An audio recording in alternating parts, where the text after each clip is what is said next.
everyone and welcome back to my YouTube channel. My name is Edizza Joyce and for today's video, I will be doing a product review on CARELINE's newest multi-pot products.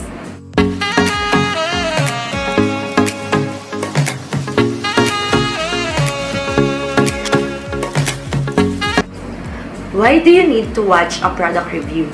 This helps us to have an overview of the product na gusto natin bilhin. Okay ba ang presyo? Okay ba ang quality? Ano ang pros and cons sa atin? And worth to buy ba ang mga ito? So kung hindi ka pa nakaka-subscribe, kindly click the subscribe button on my YouTube channel and don't forget the bell button to be updated on my next videos to come. I also have my social media accounts. You can add me at my Facebook, Edizza Joyce, and you can follow me on my Instagram account, Edizza Joyce. So if you are ready, let's get started.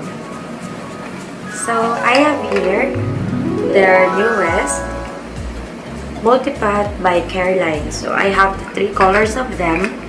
So nabili ko to sa Lazada ng first day na na-avail siya sa online shop na yon. Na-release to this September lang. So nung nakita ko siya sa Lazada, in-order ko na siya agad-agad. Actually, last week pa to dumating sa akin kaso I'm not feeling well ilang linggo, 2 linggo. So, hindi ako nakapag-film. For this CARELINE multi-pot, ang isa nito, it costs 165 pesos. Okay? So, they have the 3 colors, the magic spell, the abracadabra, the head over heels. So, they have these 3 colors. So, ngayon, i-swatch natin siya.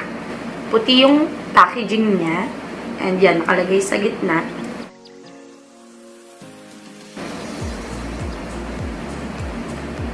So, ganyan yung itsura niya. So, kamukha siya nung nirelease ni SUNNIES. Yung air blush ba yun? And yung 3CE na nakikita ko rin sa YouTube. 2.2 grams net weight. So, swatch natin para makapamili naman tayo kung ano yung match na color sa ating balat. So, magic spell. Guys, kung mapapansin nyo, ayan siya. Creamy yung texture nito. Magic spell. Ayan.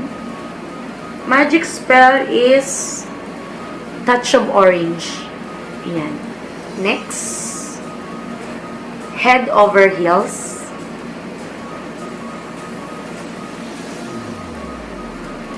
Ito naman ay may pagka-touch ng red. Ayan. Sobrang creamy niya, guys. Ewan ko kung nakikita nyo siya close up sa camera. Pero ayan. Ayan texture niya. And abracadabra. So, ito naman, may pagka-pink siya. Ito yung 3 swatch ng color ng CARELINE multi-pot. Magic spell, head over heels, and the abracadabra. Ang itatry natin sa ating face para makita natin yung quality ng makeup na to. Gusto ko si abracadabra. I-try. So, try natin tong si abracadabra.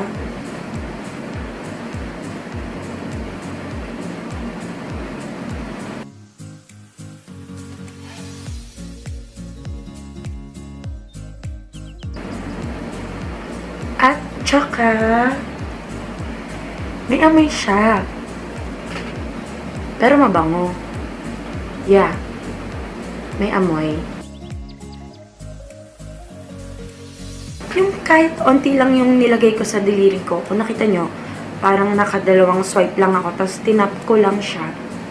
So, ayan. Kitang-kita naman yung color niya. Ako, medyo love na love ko yung mga may touch of pink pag sa cheeks. Kasi, parang alakas makabata. Alakas maka-baby, diba? Parang mga baby pink, ganon. Iyan. So, try naman natin siya ilagay sa kabilang side. Hindi ko alam bakit namumula ang aking mata.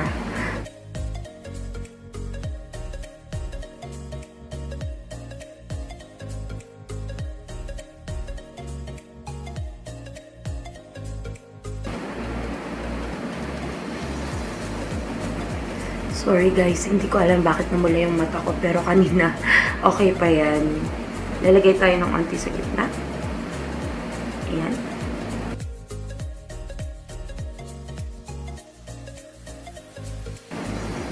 Para kunwari mestiza. Mga kunwari mestiza, diba? Ayan. Ang lakas makamestiza, yung kala mo sunburn lang, no? Kala ko dati mga orange lang yung pwedeng maging sun-kissed skin.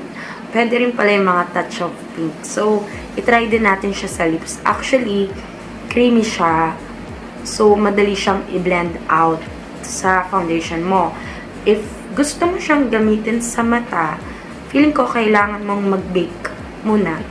Diba usually, ang pinaka-oiliest part ng face natin ay itong T-zone. Yung T-zone is yung nose mo, so yung nose line mo, and then yung forehead mo. And yung madalas din na oily dyan is the eyelids. So, before ako naglalagay ng any eyeshadow, lalo na kung creamy yung eyeshadow na gagamitin mo, nilalagyan ko siya ng powder. Kung wala kang powder na pang-bake sa makeup, pwede mo gamitin yung mga Johnson's baby powder. So, yun, imamatify mo lang muna yung mata mo bago mo siya ilagay dyan. Kasi, kapag nag-apply ka ng mga creamy products sa eyes mo, ang tendency nun, pag nag-oily yun, mag-crease siya. Yung, alam mo yung namumuo. Tapos, nagkakaroon na siya ng lines sa eyelids mo. So, yun.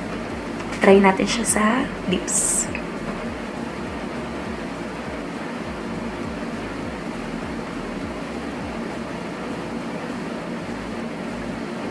Ayan.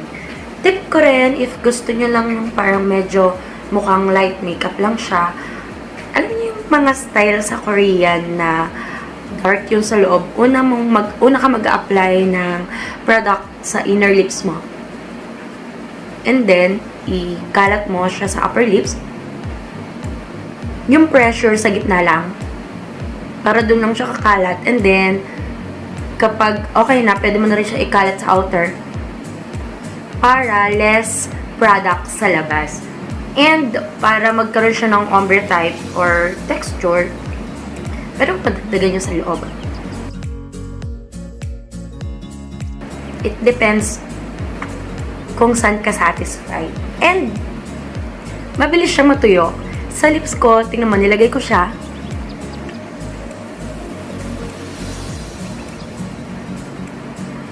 Yan, mabilis siya matuyo, so dapat mabilis ka rin magkalat ng product and mag-even out. So, I don't know kung available na siya sa mga SM and sa mga Watson stores, pero sa Lazada ko siya nabili and mabilis lang yung dating ng product. It takes parang 4 to 5 days nung na-receive ko siya from my date of order. Yung look niya sa malapitan.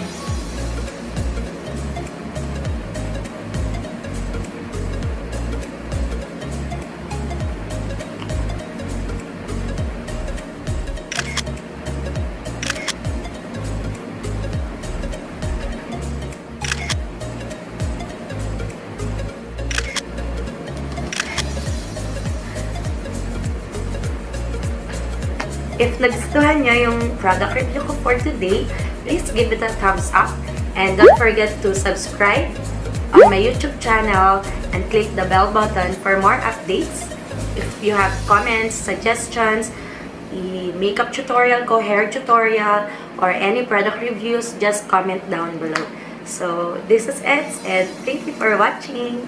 Bye!